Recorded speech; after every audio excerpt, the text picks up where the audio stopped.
I'm going to talk to you about Taoism, which is one of the principal forms of Chinese philosophy, as it were the opposite number of Confucianism. For these two ways of thought lie at the roots of Chinese civilization, both of them having a kind of common origin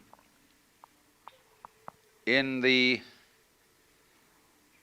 attitude to life expressed in the Book of Changes, or the I Ching, which may be as early as about 1300 BC. It's a very strange book. It is a commentary on 64 symbols, which are made up of broken and unbroken lines. The unbroken line like this, and the broken line like this. And this unbroken line is called Yang, Yang. And the broken line is called Yin. And this is ostensibly a method of decision-making. When you flip a coin to make a decision, you've only got two choices. It's either heads or tails. But imagine having a 64-sided coin to flip to help you make decisions. It's rather an interesting idea, because when we do make decisions, we are always eventually reduced to flipping a coin. However well you think it through, you don't have time enough to think it all the way through. You know that there are always possibilities that you didn't take into consideration or couldn't take into consideration. And although you plan and wonder and work out the data, it eventually comes down to the point where you flip a coin, because you've got to make up your mind. But in some respects, you see, a 64-sided coin would be more suggestive, shall we say, than a two-sided coin. Well, anyway, these hexagrams, as they're called in the I Ching, are made up of fundamentally two symbols: Yang, the positive, and Yin, the negative. And the words Yang and Yin seem to refer originally to the south and north sides of a mountain. The south side is the sunny side, the north side the shady side. And note that you cannot possibly have a one-sided mountain. And therefore it's always understood that the Yang and the Yin are the explicit differences of an implicit unity. The poles. Yang is called male, Yin is called female. And so they constitute a unity. Behind this unity is something represented by an empty circle, which is called Tai Chi, the great ultimate. The word Chi refers to the ridgepole of a roof, on which, of course, the two sides of a roof depend, on which they are propped together, like the two sticks that I talked to you about, which support one another. Take one away, the other collapses. So underneath the whole philosophy of China, there lies this recognition of the polarity of the universe, that the opposites go together, or as Lao Tzu puts it in the second chapter of his book, the Tao Te Ching, when all the world understands beauty to be beautiful, there is already ugliness. When all the world understands goodness to be good, there is already evil. For to be and not to be arise mutually. Neither one is before or after the other. They come into being together. So now, when it comes to Taoism, this is a point of view that becomes explicit in Chinese history probably in the neighborhood of 400 BC. It used to be said that Lao Tzu, Laotzu, was originally thought to have been a contemporary of Confucius, who lived between 6 and 500 BC. But the general weight of scholarly opinion today is that the Lao Tzu book is about 400. And the book is called the Tao Te Ching, because again, there's no apostrophe after the T, so it's pronounced de, and Jing, there is no apostrophe after the CH, so if there were, it would be pronounced Ching, but it's Jing, like a J.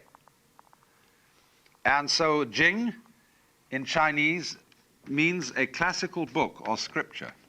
Dao is usually translated the way, but I would prefer to call it the course of nature. And De means virtue, but in the sense that we use the word virtue when we say the healing virtue of a plant. It has a magical connotation, or a connotation of power and peculiar skill, of Tao and De, and it is written by Lao Tzu, which means the old boy.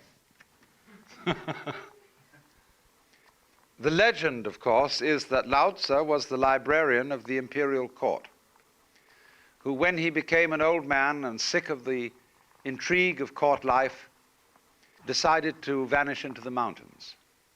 But he was detained at the city gate by the captain of the guard, who said, "Sir, we cannot lose you without your leaving behind some record of your wisdom."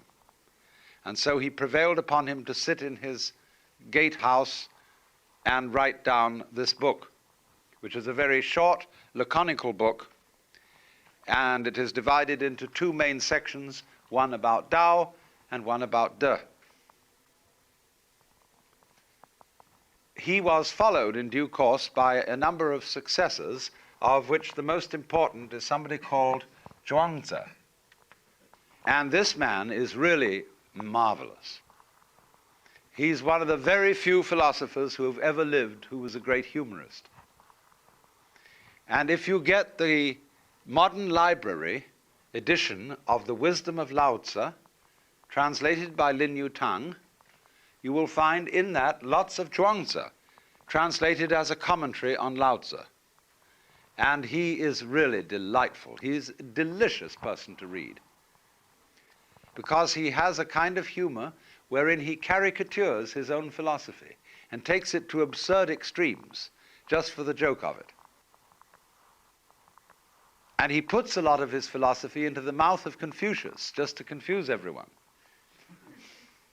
He's a really witty man, and you must read him. So then, what I want to do is to discuss the main ideas of Lao Tzu, and of course, naturally, we have to start with Tao. This word in Chinese is connected with motion, going on and stopping, or rhythmic motion, on and off. And this other part of the character here means intelligence.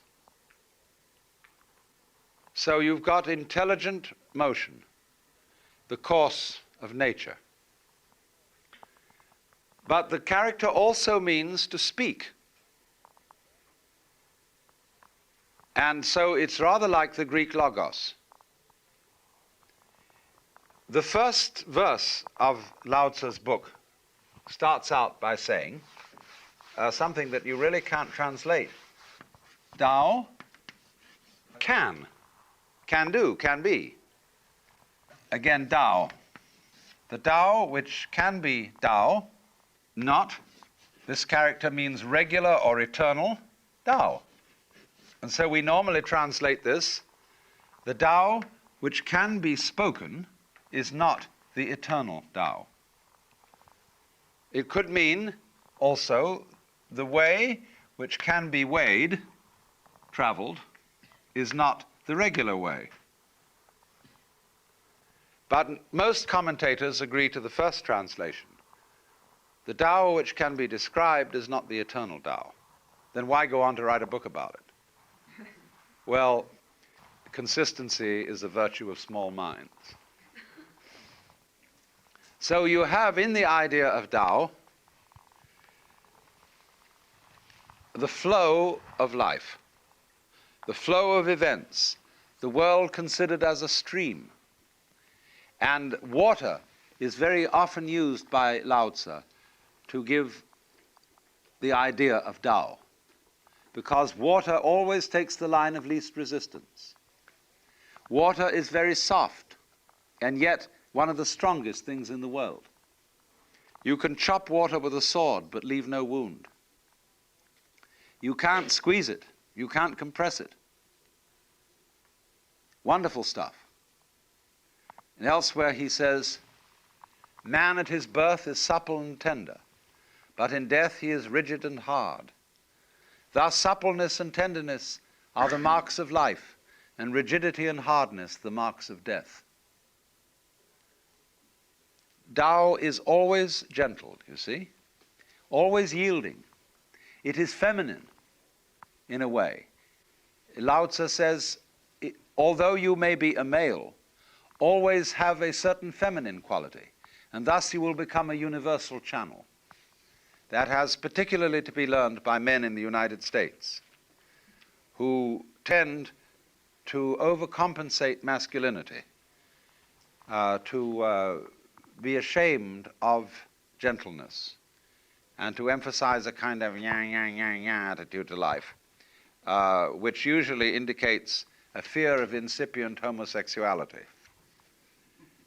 And as a result, we have a lot of misunderstanding between men and women, because each one is so busy being their particular sex that they have nothing in common. So this idea then is the strength of gentleness. And of course it is ultimately on this philosophy that the Japanese worked out the science of judo. Do is the way the Japanese pronounce Dao. Ju means gentle. Judo, the gentle way, whereby a strong man is alarmingly defeated by the use of his own strength against himself. And the analogy is, of course, of the pine tree and the willow tree. The pine tree is a muscle man. And when the snow piles up and becomes icy, the pine tree branch cracks. But when the willow gets snow on it, after a little while the branch drops and the snow falls off and the branch springs up again. That's judo. They teach you in Japan a mysterious science called Aikido. Again, do meaning Tao. Aikido is the inner or esoteric aspect of judo. And they can teach you, for example, to hold out your arm in such a way that no one can bend it, however strong. But it all depends on your not using effort to hold it out. You must not resist. There is a certain way of doing that. So this Tao cannot be defined. That's basic. Just because it is the flow of nature, you can't capture it. You can't shut up wind in a box and expect it to be wind. You can't catch flowing water in a bucket, because the minute it's in the bucket, it's no longer flowing. Now, Tao then means roughly what we would mean by the basic energy of the world. But there are two things to be said about it. And the first is that it is not a governing energy. Here we clearly come up against the principle or a concept of nature in which there is no government. This is an anarchic view of the universe. Not in the sense of chaos, but equally not in the sense of what we mean by order. The Tao does not rule. Lao Tzu says, The great Tao flows everywhere, both to the left and to the right. It loves and nourishes all things, but does not lord it over them. And when merits are accomplished, that is, good things are accomplished, it lays no claim to them. In fact, the Tao is always self-effacing, always disappears, always indefinable, always behind the scenes. And so, in a way, the Lao Tzu's book is written as a manual of advice to rulers. And his idea of a good ruler is one who is never in evidence. Do you know, for example, in Hinsdale, the name of your sanitation chief? I bet you don't. But he's a very, very important official. And Lao Tzu would advise the President of the United States to behave like the chief of sanitation. To be unobtrusive and to generally leave things alone. Let things take their course. Not in the sense of, well, it's like this. It's the difference between rowing and sailing. When you row, it's a relatively stupid method of propulsion because you have to use effort. When you sail, you use the wind. But you don't have to go the way the wind is blowing. You can tack. And tacking so as to go in an opposite direction to the wind is the art of Taoism. Anyone who really understands sailing understands Lao Tzu.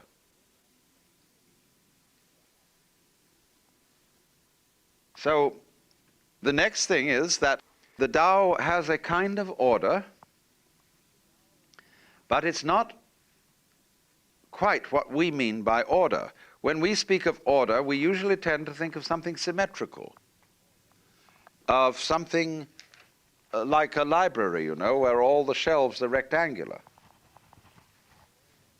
But the Chinese have a word for order, for the order of the universe, which is this. They pronounce it Li. Now this sign has the original meaning of the markings in jade, or the grain in wood, or the fiber in muscle. So now, when you look at a cloud, or at foam patterns, or at grain patterns in wood, you know for some reason or other that you're not looking at a mess. You're looking at something decidedly wiggly, but aesthetically pleasing. But you can't figure it out. There are no rules which it follows. For in this word has been translated the principle or rationale of nature, almost the law of nature. But the Chinese have no word for the law of nature. They do have a word for law, the word zi, zi. And this word zi, written this way, was originally written like this.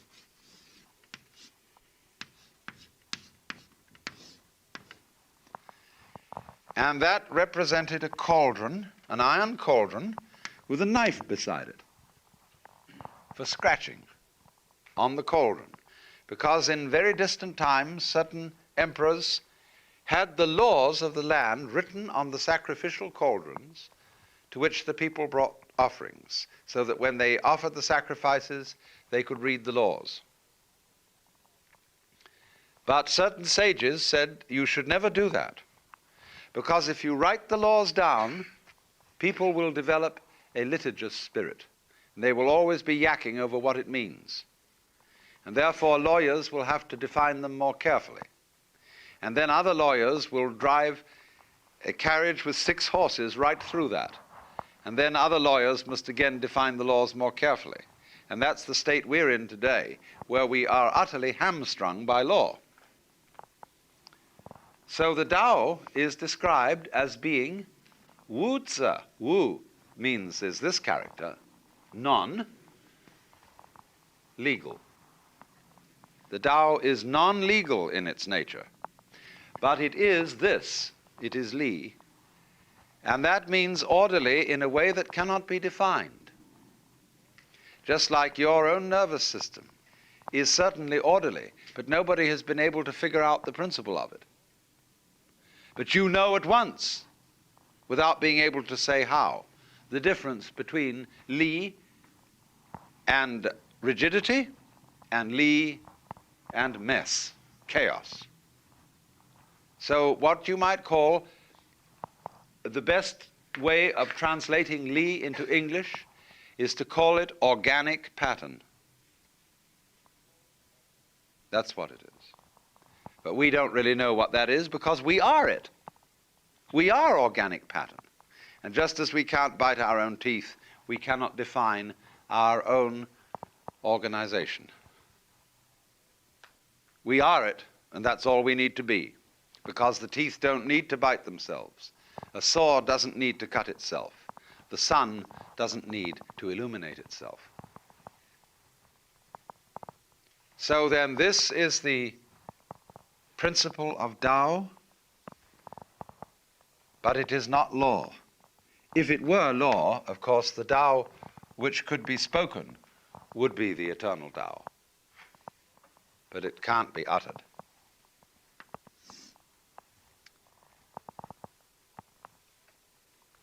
So Tao then is the principle of nature. And in Chinese, nature is called really spontaneity.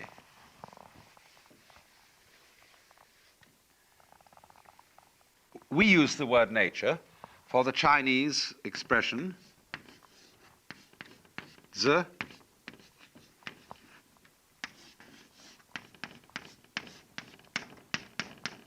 ziran. They pronounce J like a sort of unrolled R. I mean, that's the scholars did this to confuse you. Ziran means of itself so. Self-so. Almost our word automatic, except that automatic has a mechanical sense, and this doesn't. When you have belly rumbles or hiccups, you don't intend to have them. It happens of itself. In the same way, you don't intend to beat your heart. It happens of itself. You didn't intend to get born. It happened of itself. This is ziran. And so this word means nature. Dai ziran, or the Japanese pronounce it shizen, is roughly when they point to all the things happening around us, that's ziran. And you see that ziran, that which is so of itself implies no boss. So in the same way they would look at the human body. Zhuangzi discusses the human body and says, which organ do you prefer? And shows there is no chief organ. There could be an argument between the brain and the stomach. One school of thought would say, well, obviously the stomach is the most important organ because that's where the food goes and is distributed to everywhere else. And stomachs came first. Then later, on the upper end of the input channel to the stomach, there were evolved ganglia of nerves to enable the stomach better to scratch around for things to put into it. And therefore the brain serves the stomach. The other school of thought would say, well, no, it isn't that things which come first aren't necessarily the most important. The stomach is to the brain as John the Baptist was to Jesus. The stomach is there, but to nourish the brain. The stomach is the servant of the brain, which is, of course, preoccupied with higher things that we call culture. But you see, both arguments will stand up and both will fail. because the stomach and the brain have a mutuality between each other. They arise mutually. And there is no way of deciding which of the major organs of the body is top dog, because the body is a sort of democracy in which, by mutual cooperation, things happen without any preconceived plan. We think in the West that the order of nature has a plan underneath it, that there was, as it were, the original blueprint in the mind of God, which is the Logos, the second person of the Trinity. But the Chinese don't think that way. They would agree with the limerick. Well, I mean, they wouldn't, but they would agree with the humor of it. There was a young man who said, "Damn, for it certainly seems that I am a creature that moves in determinate grooves. I'm not even a bus, I'm a tram." But the Chinese do not think of any rails laid down, as it were, or rules laid down upon which nature has to travel. They think simply that it organizes itself, but doesn't know how. Again, we're back to the centipede, which manages 100 legs without thinking, because thinking would embarrass it. That sort of thing is called in Chinese putting legs on a snake, you see. A snake needs no legs. And explaining the universe by a governor who dominates it is called legs on a snake. It's like saying we have an instinct to do this, that, and the other. When people talk about instincts, watch out. They're invoking ghosts. When we say we have an instinct to survive, it means simply that we do survive, in fact, until we don't. And if you want to explain the curious fact that people seem to want to survive, you call it an instinct to survive. And this is learned gobbledygook. There was a time sometimes when you showed a physician or a scientist some peculiar thing which he didn't understand. He would look at it, put on his spectacles, examine it from various points of view and make a few notes, and then say, "It is a lusus naturae." And everybody said, "Wonderful. He knows what it is, a lusus naturae." But it means it is a game of nature, a freak. And you will find that many, many medical people practice this sort of gobbledygook. You have a pain. They say it's neuritis. It means simply that neuritis means your nerves hurt.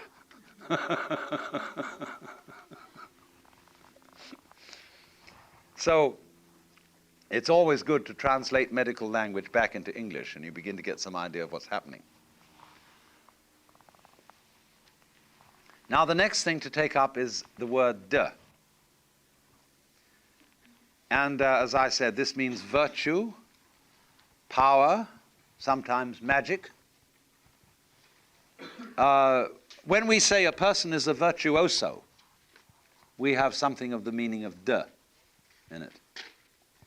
Marvelous accomplishment. And in opening the section on de, Lao Tzu says, "Superior virtue is not virtue, and thus is virtue. Inferior virtue cannot let go of virtue, and thus is not virtue." Or we might say, a person who really has virtue is not striving for virtue, and thus really has it. A person of inferior virtue is so trying to be virtuous that he's not virtuous. In other words, when the person is trying and striving for virtue, he is being self-conscious and artificial. And we say, well, so-and-so is very good, but isn't he rather forced? Isn't he a bit phony? And it's so often the case that people who are reputedly very virtuous are very boring. you feel that sometimes people are so good that you are sitting on the edge of your chair in their presence, and that you can't relax with them or let your hair down because they're full of judgment and disapproval, because they are always judging and disapproving of themselves. A really virtuous person doesn't show his virtue. He is like, well, there's a poem in Chinese which says, entering the forest, he doesn't disturb a blade of grass. Entering the water, he doesn't make a ripple. He looks very ordinary. And so his virtue can't be detected. He doesn't stink of virtue. So, de, then, is the virtue of the great artist, say, or craftsman, who creates marvelous works of art, but always as if he was making no effort. And so we say of great art that it's artless, that it seems to come naturally, that he does it as if he were falling off a log. Now, of course, we know that it isn't that simple. But nevertheless, it does seem to be. So what everybody wants to know then is how to acquire that great naturalness in everything, so that we, in our human lives, manifest the Tao. Tao manifested through man is De. How do you do it? So the transitional word, which shows the way from to realize De in one's life,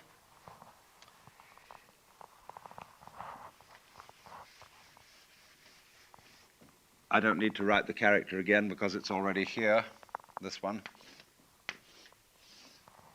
And then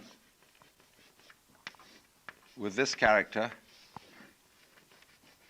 this is pronounced, this one is Wu, and this one is Wei, Wu Wei. Wei means to act, to strain, to strive, or to interfere. And so the Taoist manner of life is Wu Wei. Don't force it. Always go with the stream. You may need to use a rudder, but don't ever go against the stream. If you are swimming and you're caught in a very strong current, you'll be lost if you try to swim against it. You must swim with it and edge to the side. That's Wu Wei.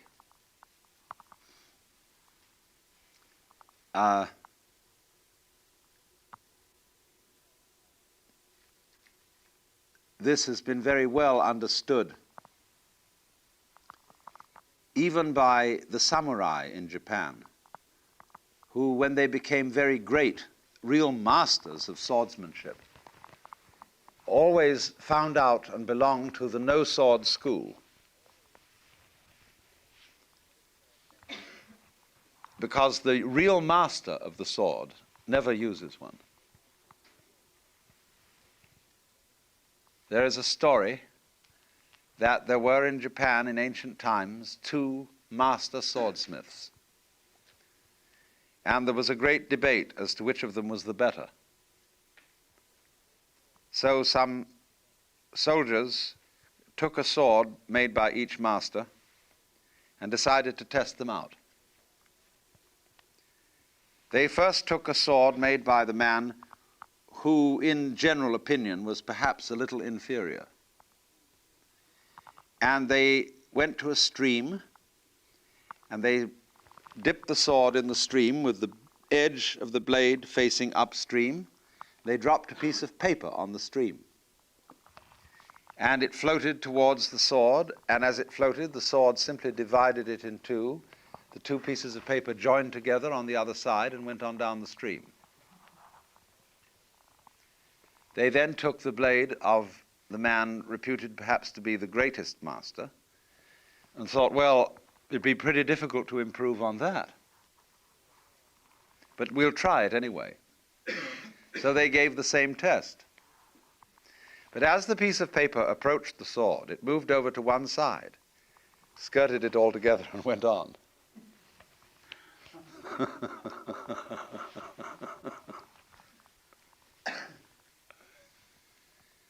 So the true master will never have to be in a fight. And for that reason, Aikido, as a athletic technique, is learning how to be unattackable, is to always avoid the fight. And so, however hard people strike at you, they will always be hitting the air.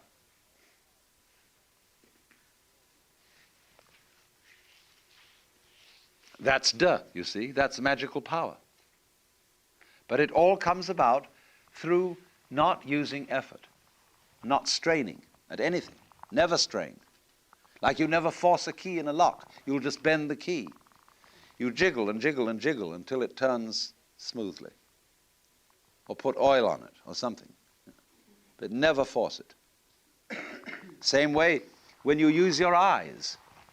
Don't stare at anything in order to see it clearly, because you'll just tire your eyes and make the image fuzzy. If you want to see the time on a distant clock, you close your eyes, you imagine black and relax your eyes, then look at the clock lazily, and you will see that the detail is clearer. So when you sing, you mustn't force your voice. Once upon a time, a great choir master was in the presence of William Temple, one time Archbishop of Canterbury, teaching a group of slum children how to sing. And he asked them first to sing some song with which they were all familiar, and wanting to impress the Archbishop, they sang it very lustily in a forced way, and it sounded terrible. Now he said, I want to show you something. There was present on this occasion a trained choir. And he said, now we're going to sing with this choir a song you people don't know, but listen to it. And the choir sang it very professionally. The choir master then turned to the group and said, now look, when you sing this song, the one thing you must not do is to try to sing it. You just think of the tune and let it sing itself. And they sang and did it very well. And he turned to the Archbishop, from whom I had the tale, and said, that's good theology, isn't it, Your Grace? Now that's Taoism. That's Wu Wei. And so now there's another story with which I will exemplify this. Later than Lao Tzu, there was another Taoist sage called Liezi. And he had the reputation of being able to ride on the wind. Of course, that's metaphorical. We say walking on air. Walking on air, never a care. Something is making me sing, you know. And so when Suzuki was asked what it's like to have the experience of Satori or enlightenment, he once said, it is like ordinary everyday experience, except it's about 2 inches off the ground, where you don't feel burdened by your own body, where you don't feel you were something that you have to lug around and hold a club over and generally boss. So the sense of lightness. That's the meaning of Liezi being able to walk on the air. But he told a story of how he managed to do it. He said he went to a great guru And this guru paid no attention to him. So he just sat outside the door of his hut. And a year went by, and still this man paid no attention to him. So Liedza went away, disgusted. But then he thought it over a bit and realized this man had a terrific reputation, and that if perhaps he had been a little bit more patient, he would have had some teaching. So he went back. And the great sage looked at him and said, "Why this ceaseless coming and going?"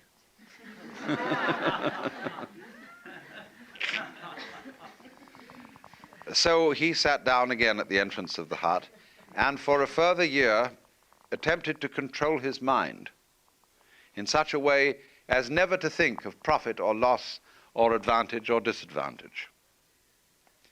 And then at the end of that year, the teacher looked at him. For another year he practiced, and at the end of that, the teacher invited him to come in the hut and sit on the mat. Then for the next year, however, he did something quite different, and he says this: "I let my eyes see whatever they wanted to look at. I let my ears hear whatever they wanted to hear. I let my mouth say whatever it wanted to say, and I let my mind think whatever it wanted to think." And at the end of that year, I didn't know what was subject and what was object. I didn't take any account of time. I was riding on the wind, but I didn't really know whether the wind was riding on me or I was riding on the wind. And this was when he got to float, you see. But see what he finally did. He allowed democracy to prevail. He said to his eyes, "I'm not going to try and control you. You know better how to see than I do." To his ears, "I'm not going to force you to listen to anything. You know how to hear better than I can direct you." And so on for everything. He trusted his own brain. He trusted his own organism. And so this is Wu Wei. So in exactly the same way, if you practice meditation, don't try to meditate. Like the choir was told not to try to sing. Don't force it. When you meditate, let your lungs breathe the way they want to breathe. Let your mind think anything it wants to think about. Don't try to repress thoughts. Let your eyes see whatever they're looking at. And let your ears, your eardrums vibrate to any oscillations there may be in the air. Let go. You think that's very risky. It isn't. It really isn't. It's like a ship in a typhoon. They always shut the engines off and drift. Because if the propellers are going and the tail end of the ship is thrown up so as to be above the water level, the whole ship will vibrate and be shaken to pieces by those revolving propellers. So in a big storm, and life is a big storm all the time, you let go and you become like a cork on the water or a ping pong ball in a mountain stream. So that's the art of Taoism. That's the whole thing. That's Wu Wei. Zhuangzi has the funniest tales about this. He often says, people who are trying to help things along are a nuisance. The do-gooders. He has a conversation between Lao Tzu and Confucius, in which Confucius is prating about charity and duty to one's neighbor. And Lao Tzu says to him, this is nonsense. He is just binding things on to people, putting burdens on them with charity and duty to one's neighbor. He says to Confucius, look now at the universe. The trees grow upwards without exception. The stars always follow their courses, and the migrating birds at the various seasons always cluster with complete regularity. But they don't say anything. They don't have any religion. And your idea of eliminating yourself is a positive manifestation of self. You have brought much confusion, sir, to the kingdom, because you are like one who beats a drum in search of a fugitive. Or we would say, like the police driving to a raid with their sirens on. And of course, when the fugitive hears the drums, he conceals himself. And so when you sound all sorts of drums and promise to be virtuous and make resolutions to be virtuous, you're in for trouble. Because the devil hears you coming. You see now, this is something that's very important. There is a Zen story which describes a woodcutter working in the forest, chopping down trees. And he suddenly noticed in a bush over there an animal that was watching him.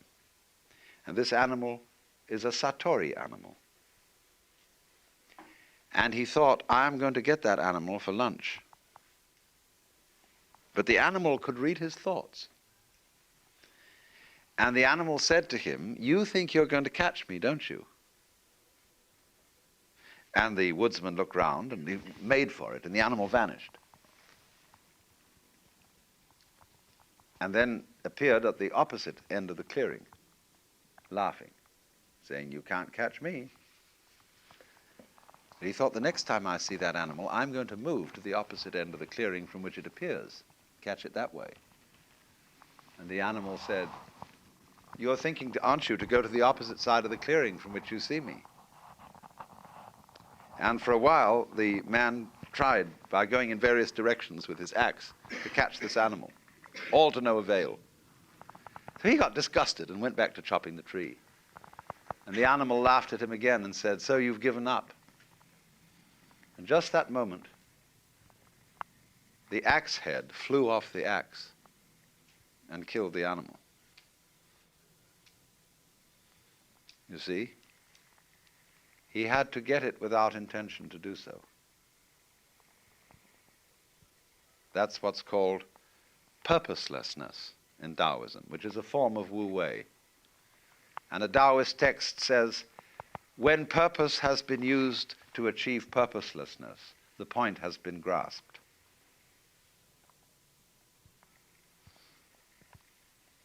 So, it's the same problem we have in India. You know, there's a superstition that if you think of a monkey while you're taking medicine, the medicine won't work.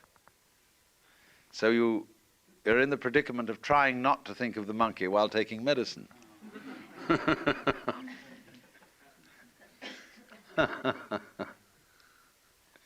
And that happens to us whenever we try to be natural. Everybody can see it's forced, it's faked. And so you think then, how can I be genuinely natural? How can I really flow with the course of nature? How can I let my mind think whatever it wants to think? Because the moment I start doing that, I realize I'm doing it with an ulterior motive. I'm trying to meditate. I'm trying to grow spiritually. And that ruins the whole thing. Well, when you've tried for a long time to get the right attitude, and you find that all the attitudes you get are phony ones, then you come to the realization there's nothing you can do about it. It really doesn't make any difference. And again, the principle that I've emphasized all along, you give up. And in so doing, gain the strength and energy that you were looking for. You see, it's like trying to live in the present. Gurdjieff used to set his students the exercise he called self-remembering. That is, constantly, all day long, be completely aware of what you're doing. Have your mind always on the immediate moment. Oh, and it's tough to do that. You get distracted all the time. Till one fine day you realize, to your astonishment, there is no way at all of having your mind anywhere else but in the present moment. Because even when you think about the past or the future, you're doing it now, aren't you? And that results in a very curious transformation of consciousness. You feel that the present moment is flowing along and carrying you with it all the time. Just like the flow of the Tao. The flow of the Tao is what we would call the flow of the present. See? And you're with it.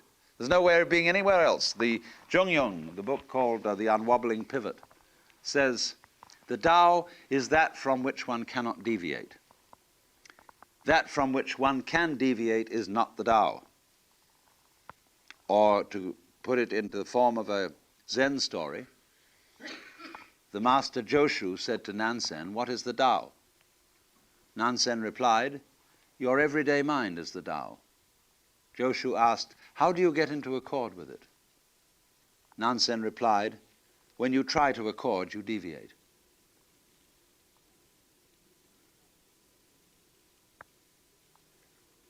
So that's the principle. And this, although we're again the paradox, you see, this sounds like a completely laissez-faire, spineless attitude to life. But it is precisely Taoism which underlies, in common with Buddhism, in conjunction with Buddhism, it underlies the greatest achievements of Chinese art and culture. It underlies judo.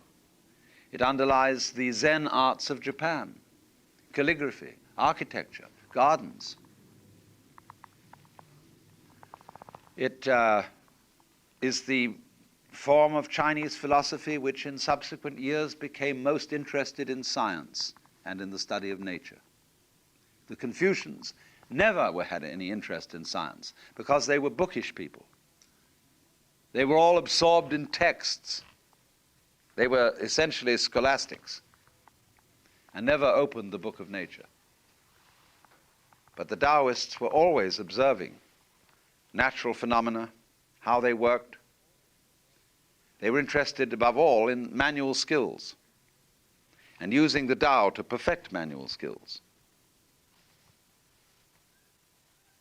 And therefore, these lazy people achieved the most interesting results because they were like water, which is lazy and always seeks the line of least resistance. But that is almost the same thing as intelligence.